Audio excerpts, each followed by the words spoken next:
ప్రజలు ఒక కసితోటి ఎట్లాగైనా సరే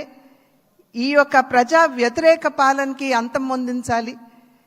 జగన్మోహన్ రెడ్డి అనేటువంటి ఒక రాక్షసుడు ఎవరైతే పరిపాలిస్తున్నారో ఇంటికి పంపించాలి అనేటువంటి భావన ఏదైతే వారి మనసులో కరుడుగట్టి ఉన్నదో అది వారు బయటికి చెప్పకనే వారు ఓటు మాధ్యమంగా తెలిపినటువంటి నేపథ్యంలో వారందరికీ కూడా తెలుగు ప్రజలందరికీ కూడా నా ధన్యవాదాలు నేను తెలియజేస్తున్నాను. ఒక పక్క అనూహ్యమైనటువంటి విజయం అని చెప్పి మనం అందరం చాలా సంతోషపడినప్పటికీ రెండవ పక్కన మనం ఈ విజయం నుండి నేర్చుకోవాల్సినటువంటి పాఠాలు కూడా ఉన్నాయి అని చెప్పి గ్రహించవలసినటువంటి అవసరం ఉన్నది అని చెప్పి గట్టిగా విశ్వసిస్తున్నాను నేను. ఎందుకంటే ఎప్పుడైతే రాష్ట్ర అభివృద్ధిని మనం పట్టించుకోకుండా ప్రజల్ని నిజమైనటువంటి సంక్షేమానికి ఎప్పుడైతే మనం దూరం చేస్తామో మాకు తెలుసు ఏ విధంగా నిర్ణయం చేయాలి అని చెప్పి ప్రజలు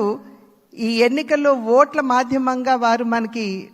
ఒక హెచ్చరిక ఇచ్చారు అని చెప్పి నేనైతే భావిస్తున్నటువంటి నేపథ్యం కనుక ఈ యొక్క అనూహ్యమైనటువంటి విజయాన్ని ఈ పరిణామాన్ని మనం గెలిచాము అధికారంలోకి వచ్చాము అనేటువంటి భావన కన్నా ప్రజాహిత పాలనని సుపరిపాలనని ఏ విధంగా ప్రజలకు అందించాలి అనేటువంటి విషయం మీద ఖచ్చితంగా మనం అందరం కూడా దృష్టి కేంద్రీకరించవలసినటువంటి ఆవశ్యకత చాలా ఉంది. సమాజంలో ఉన్నటువంటి సాధారణ పౌరుడికి న్యాయం చేయాలి, పేదవాడికి నిజమైనటువంటి సంక్షేమాన్ని అందించాలి అనేటువంటి లక్ష్యం ఈ మూడు పార్టీలకు ఉన్నటువంటి సందర్భంలో ఈ మూడు పార్టీల యొక్క కలయిక నిజంగా ఒకంత ఆలస్యమైనా కూడా ఇది రాష్ట్రానికి చాలా అవసరమైనటువంటి కలయిక అని చెప్పి నేను భావిస్తున్నాను. మరి నేను అనేక సందర్భాల్లో చెప్తూ ఉంటాను, ఈ మూడు పార్టీల యొక్క కలయిక చూసినప్పుడు ఒక త్రివేణి సంగమాన్ని మనం చూస్తున్నట్టుగా మనం భావించవలసినటువంటి నేపథ్యం. ఒక పక్క చంద్రబాబు నాయుడు గారి స్ఫూర్తి, చంద్రబాబు నాయుడు గారి యుక్తి, రెండవ పక్క నరేంద్ర మోడీ గారి స్ఫూర్తి,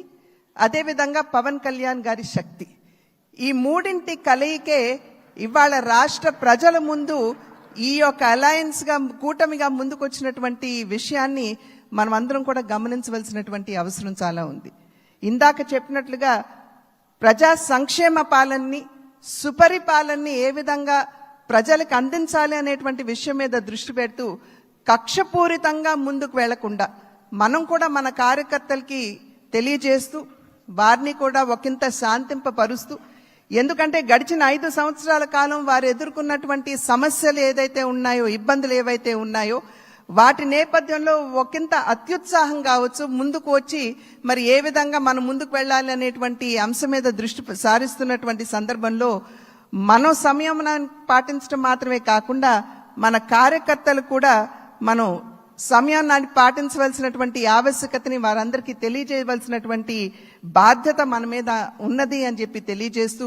ఏదైతే ఇప్పుడు సోదరులు పవన్ కళ్యాణ్ గారు మరి ప్రతిపాదించారు చంద్రబాబు నాయుడు గారిని మన నాయకుడిగా ఎన్నుకోవటం, నేను దాన్ని సమర్థిస్తున్నాను అని చెప్పి తెలియజేస్తూ మీ అందరికీ ధన్యవాదాలు తెలియజేస్తూ చంద్రబాబు నాయుడు గారికి మరి ఒక్కసారి నేను శుభాకాంక్షలు తెలియజేస్తున్నాను. నమస్కారం. జై